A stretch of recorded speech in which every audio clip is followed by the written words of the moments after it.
तीसरे लॉकडाउन के बीच हरियाणा के मुख्यमंत्री मनोहर लाल ने कहा कि चंडीगढ़ में भी कोरोना के मामले बढ़ रहे हैं, जिसको देखते हुए सभी बॉर्डर एरिया को सील करा दिया गया है। कहा कि लॉकडाउन 3 में आर्थिक गतिविधियों को ठीक करना प्राथमिकता है। सीएम मनोहर लाल ने कहा कि तीसरे लॉकडाउन के बीच उद्योग धंधे शुरू हो रहे हैं, सावधानी के साथ आर्थिक गतिविधियां होंगी, क्योंकि संकट की घड़ी में हालात ऐसे हैं कि अगर सावधानी हटी तो दुर्घटना घटी।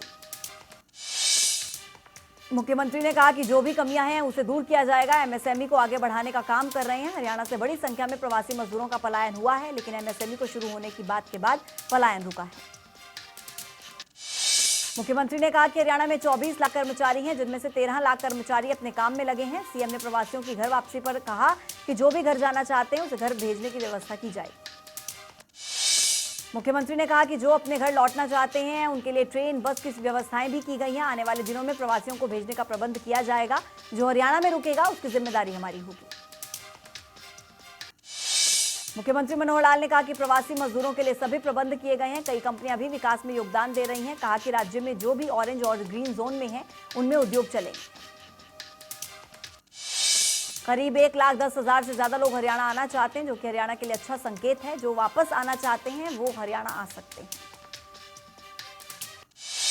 मुख्यमंत्री ने कहा कि महेंद्रगढ़ में सरसों तेल के उद्योग को बढ़ावा मिलेगा। इसके अलावा चरखी दादरी में ऑयल मिल भी शुरू होगी।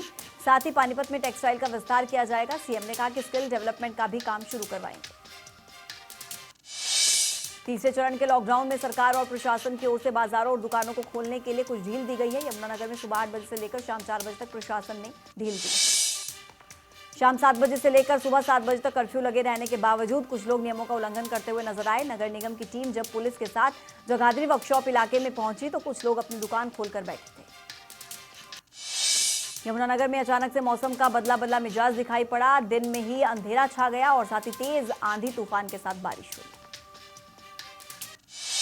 साढौरा में भी दिन में ही अंधेरा छा गया, तेज हवाओं के साथ वहां पर भी बारिश हुई। एजेएल मामले में ईडी ने बड़ी कार्रवाई की। प्रवर्तन निदेशालय ने मोतीलाल वोरा की 16 करोड़ 38 लाख की संपत्ति जब्त कर ली है। एजेएल के चेयरमैन मोतीलाल वोरा पर मनी लॉन्ड्रिंग का भी आरोप है। चंडीगढ़ की कोरोना पॉजिटिव मरीज फिजा गुप्ता और अर्नब गुप्ता ने पीजीआई में प्लाज्मा डोनेट किया है और इसी के साथ पीजीआई में प्लाज्मा थेरेपी का ट्रायल भी शुरू हो गया है।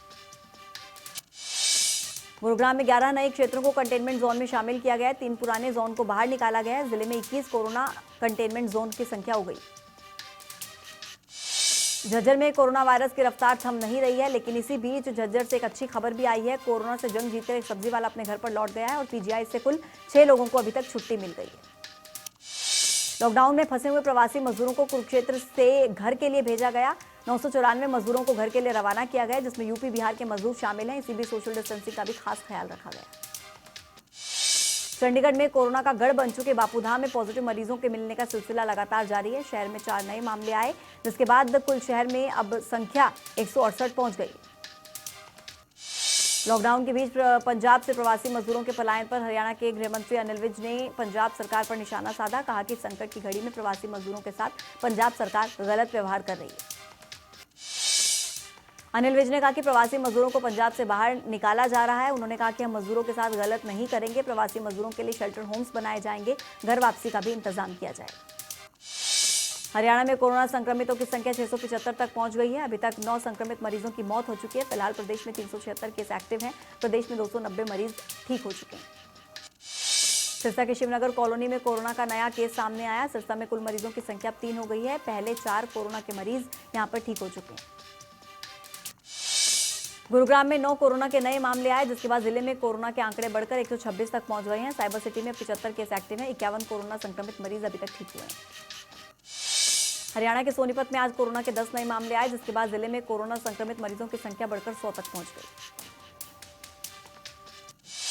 फरीदाबाद में आंकड़ा लगातार बढ़ रहा है। 94 कोरोना के मामले हैं। 54 मरीजों के इलाज के बाद अब 36 मामले जिले में एक्टिव हैं। 2 कोरोना संक्रमित मरीजों की अभी तक जान जा चुकी है।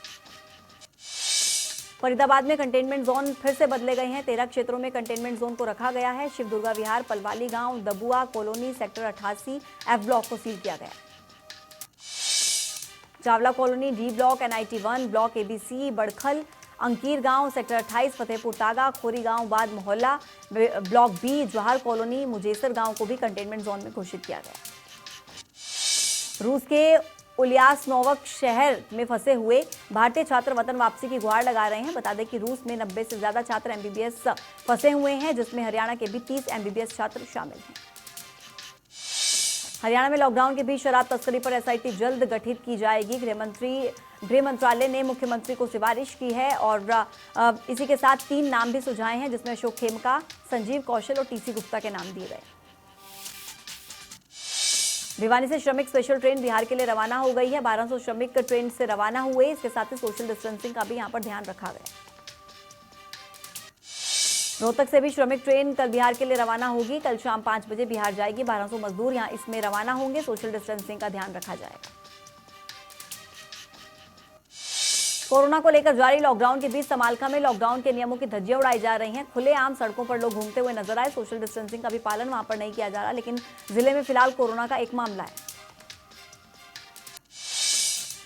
लॉकडाउन में ऑड इवन को लेकर साढौरा में सभी दुकानों की नंबरिंग की गई। दुकानों को नंबर 1 और 2 नंबर से मार्क किया गया, जिसमें कृषि से जुड़ी दुकानों पर भी ऑड इवन लागू किया गया है, जिसमें दुकानदारों में नाराजगी है। कृषि से जुड़ी दुकानों को लॉकडाउन में गृह मंत्रालय ने खोलने की छूट दे दी है, लेकिन इसके बावजूद सरकारी निर्देशों का साढौरा में पालन नहीं हो रहा है। इसी के चलते कृषि से जुड़े हुए दुकानदारों में प्रशासन के खिलाफ नाराजगी जाहिर की। कैथल में बीते दिनों ढांडा रोड पर पुलिस को घायल करके फरार होने वाले 2 आरोपियों को CIA-2 पुलिस ने गिरफ्तार कर लिया है। बता दें कि दोनों आरोपियों ने अपनी कार से बैरिकेड तोड़ते हुए पुलिस को घायल कर दिया था। गुरुग्राम के अस्पताल में कोरोना के मरीजों ने हरियाणवी गाने पर जमकर डांस किया। डांस करते हुए वक्त कोरोना संक्रमित मरीजों ने सोशल डिस्टेंसिंग का खास तौर पर ख्याल रखा। हरियाणा के सभी जिलों में कोरोना ने दस्तक दे दी है। लॉकडाउन में वो क्षेत्र जिनको ग्रीन जोन में रखा गया था, वहां पर भी अब कोरोना के केस आ रहे हैं। रेवाड़ी में भी 3 कोरोना के केस मिले, जिसके बाद स्वास्थ्य विभाग में हड़कंप मचा। कैथल में कोरोना वायरस को लेकर एक किराना स्टोर को सील कर दिया गया। आपको बता दें कि नियमों का उल्लंघन करने पर नगर परिषद ने दुकान पर छापेमारी कर स्टोर को सील कर दिया। नगर परिषद की टीम वहां मौके पर पहुंची तो दुकान का शटर बंद करके दुकान का संचालन हो रहा था। ऑड इवन नंबर का भी पालन वहां पर नहीं किया जा रहा था, जिसके बाद दुकान को सील किया गया। नूंह में कोरोना वायरस को लेकर इस वक्त एक अच्छी खबर आई है। कोरोना के 4 मरीज ठीक हो चुके हैं। 59 में से 57 लोगों का इलाज हुआ है, जिसके बाद अब जिले में केवल 2 ही एक्टिव केसेस हैं। गोहाना में लॉकडाउन के तीसरे चरण में कई दुकानों को खोला गया, जिसके बाद बाजार में काफी भीड़ देखी गई। सरकारी निर्देशों के बावजूद कई दुकानों पर ग्राहक सोशल डिस्टेंसिंग के नियमों को तोड़ते हुए मिले। दुकानों पर भीड़ जुटने पर गोहाना के एसडीएम ने कहा कि दुकानदारों को सोशल डिस्टेंसिंग का ध्यान रखना होगा। सभी को मास्क लगाना अनिवार्य है। अगर कोई भी लॉकडाउन का उल्लंघन करेगा तो उसके खिलाफ कार्रवाई की जाएगी। गोहाना के नागरिक अस्पताल को डेडिकेटेड कोरोना अस्पताल घोषित किया गया है। दरअसल गोहाना के नागरिक अस्पताल में कोरोना टेस्ट के सैंपल्स लेने की सुविधा शुरू की गई है और कोरोना मरीजों के लिए आइसोलेशन वार्ड भी वहां पर बनाया गया है। पिछले 4 दिनों में यहां पर 52 लोगों के सैंपल्स लेकर उन्हें जांच के लिए बीपीएस अस्पताल में भेजा जा चुका है, जिनमें से अभी तक 21 लोगों की रिपोर्ट नेगेटिव आ चुकी है। रिपोर्ट आने के बाद यहां से 6 मरीजों को डिस्चार्ज भी कर दिया गया है। फरीदाबाद में नगर निगम में व्यापारियों की बैठक हुई। व्यापार और कारोबार को लेकर इसमें चर्चा हुई। लॉकडाउन में मार्केट खोलने को लेकर सभी ने अपने अपने सुझाव दिए। बैठक नगर निगम की ओर से बुलाई गई थी।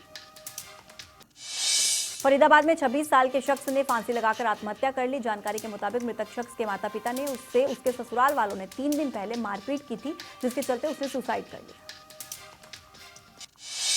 1 साल पहले इस युवक की शादी हुई थी। युवक को अपनी पत्नी के चरित्र पर शक था। इसकी शिकायत तो उसने ससुराल वालों से की थी, लेकिन ससुराल वालों ने उसके माता पिता के साथ मारपीट की थी।